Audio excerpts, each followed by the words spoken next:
Hey, today I want to show you something that I really like about Ableton Live, which is also kind of Ableton Live specific. It has this effect called Multiband dynamics that can do 4 really useful things for the dynamics of your audio. And I will be using this drum loop to demonstrate what this plugin can do. So let's get into it. So I've just loaded this Multiband Dynamics plugin on the track. And I will be operating with its 4 different features that have to do with dynamics, just like the name says.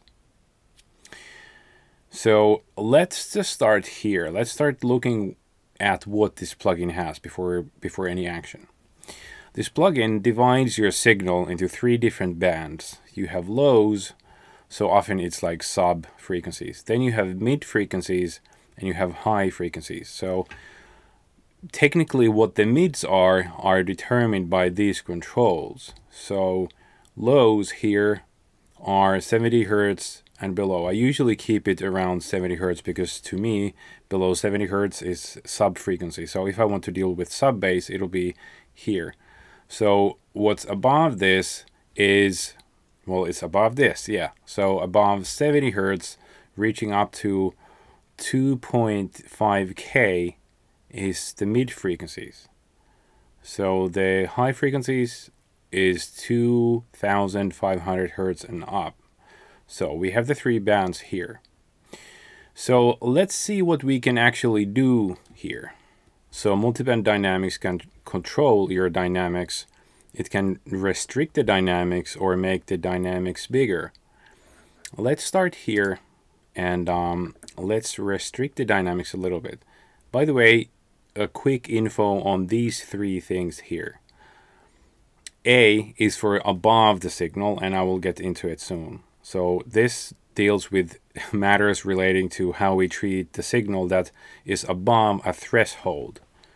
This is the signal, this is the threshold, and let's talk about that. So below is, it deals with signal below the threshold and what it does to that signal. So B is for below, what it does to signal below the threshold, and A there is what it does to the signal above this threshold. And this T is time parameters relating to how fast all this action happens. But let's start with A here. So this is dealing with signal above the threshold. So you probably know something about compression, and when we talk about compression, there are different types of compression, but when we usually talk about compression, it's usually, in most cases, it refers to restricting the dynamics. So let's do just that. Let's restrict the dynamics a little bit. So let's listen to this drum loop.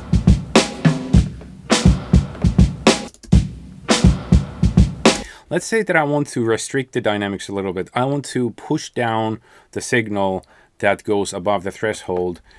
And let's do just that. So let's get busy here. Let's take a look and let's listen.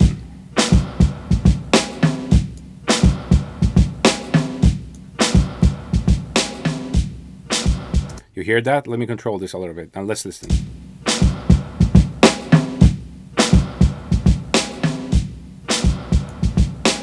Let me on and off.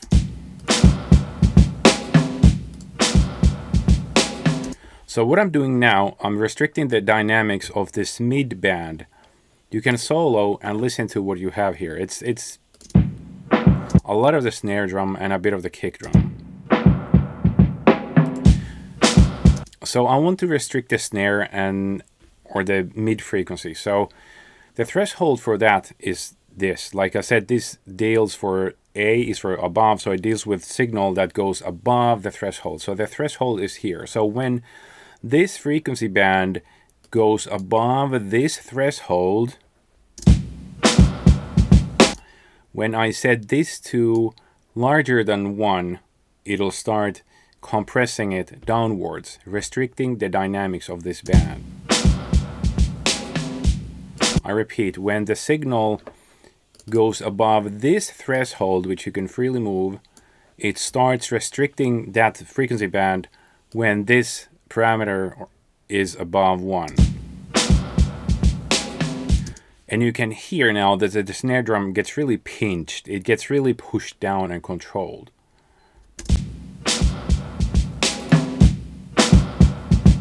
I could do that to the high frequencies if I wanted to. If I want to restrict the high frequencies a little bit, I would move this threshold. You see the threshold or the signal popping up here. So if I want to restrict the high frequencies, I make this higher than 1. Yeah, I'm losing a lot of high frequencies.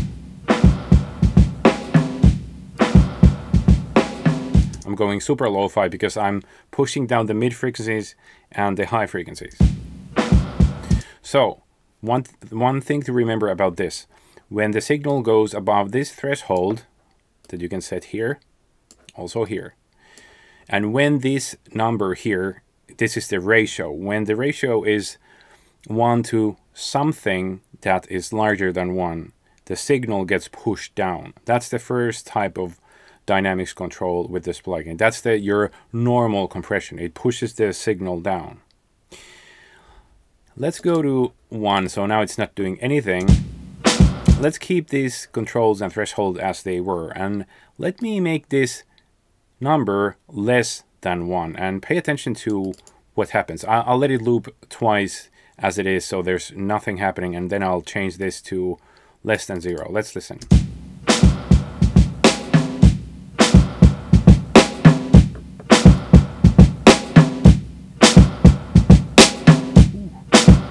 Let me on and off.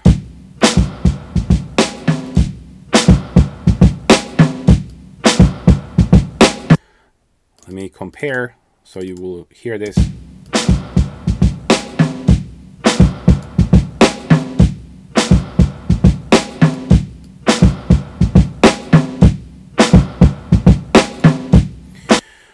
So what's happening here is expansion. So now what is happening, let's compare. So the first thing I did was the signal went above the threshold, and with a positive ratio, the signal that went over the threshold got pushed down. Okay. For example, the snare, when it exceeded this threshold, it got pushed down, and you heard that it got more muffled. But what I'm doing now is I'm doing pretty much the opposite. So the signal that goes above threshold actually gets pulled up.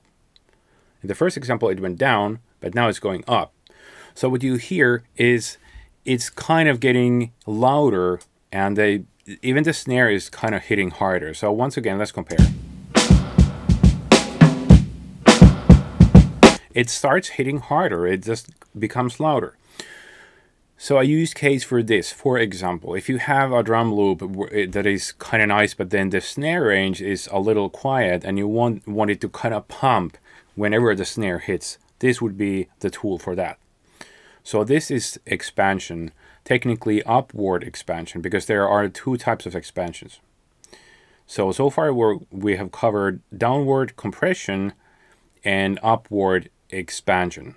And if you want to take a look at these, quick general tip is to have this info box on this bottom left. Shift and question mark on your keyboard gives you this info box. So whenever you put a cursor on here, you will get an explanation of what you're keeping your cursor on.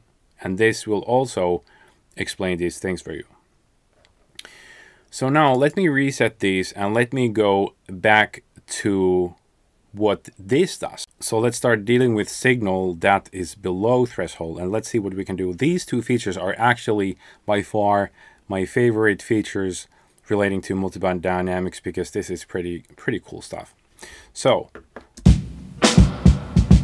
we have quite a lot of reverb on this break, and I would ideally make it a little less. I don't usually like a lot of reverb on my drums. And good news is it's fairly easy to take some of it out, and this B module helps us with that. So let's just let's get busy somewhere. So the threshold for this operation for dealing with signals below threshold is this, because earlier I was moving this threshold. This is for the signal that goes above threshold, but this is the threshold for signal that is below it. So let's just get busy.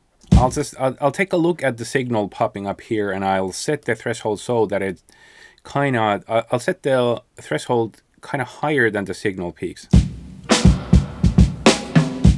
Okay, I'm good to go. So ratio is 1, so that's default, it's doing nothing. Let me first move this to less than 1.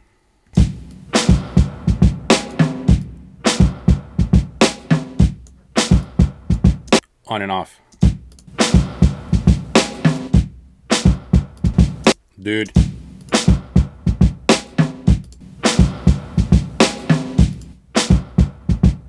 So you hear that the reverb is getting less. Let me do this for the low band as well.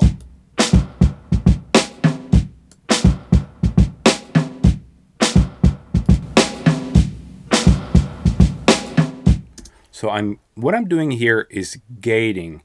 It's also known by another name, which is downward expansion, but it's usually called gating.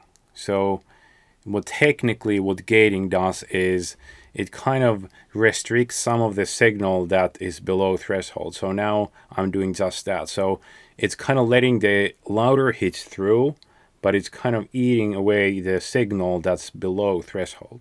That's what a gate does.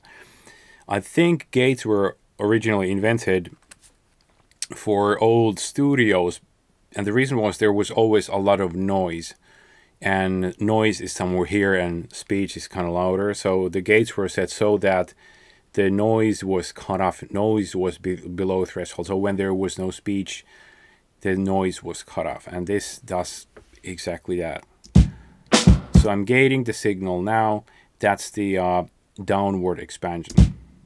And a quick word about this T module. This is the time parameter. So this controls how fast it happens. I'll remind you that it's often good to take a look at the info box on the lower left. It tells us that this time, for example, for this below action is how long it takes for the signal to be fully, for example, gated once the signal drops below the threshold. So now like I said, I'm doing the gating, which is eating away the signal that's below threshold. So once the signal, for example, the snare, once it drops below the threshold, this time is how long it takes for the maximum effect to happen. And this time is how long it takes for this action to recover once the signal goes back above the threshold. Let's try these.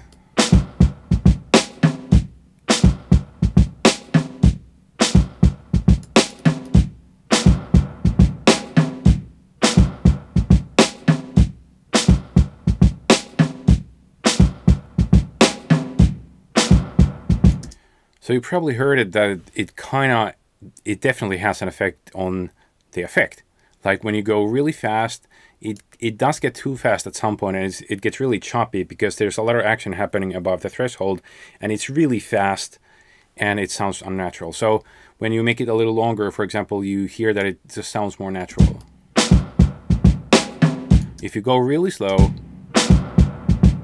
the reverb is kind of back because if it's like maximum is 5 seconds, it's so slow that the action never happens.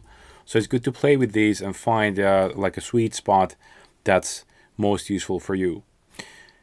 But now let me go back to the last way of working with these, which is, it's almost my favorite. Let's go for positive values here.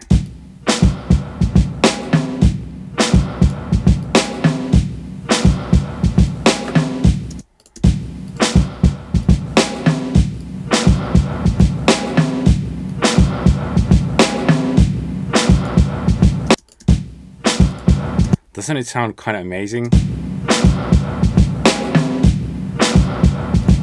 Yeah, the head nod is happening.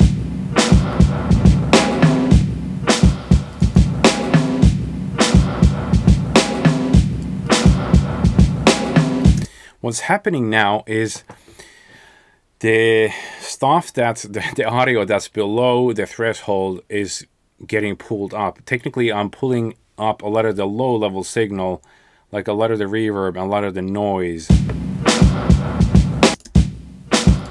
And I just love the added aggression because it gets so much fuller. When you do parallel compression, it aims at doing the same thing, I would say, kind of get the aggression, the low level signal, the kind of the noise and room tone up. So it becomes so much fuller. So when I went for less than 1, it's gating, and the low level signal that's below the threshold gets pushed down. But with positive ratio, that is actually getting pulled up. And boy, do I love this. I don't know how the lows are going to sound. Kind of wicked. Whew. It becomes so much bigger, but you still have all the dynamics left. I mean, it still has that punch.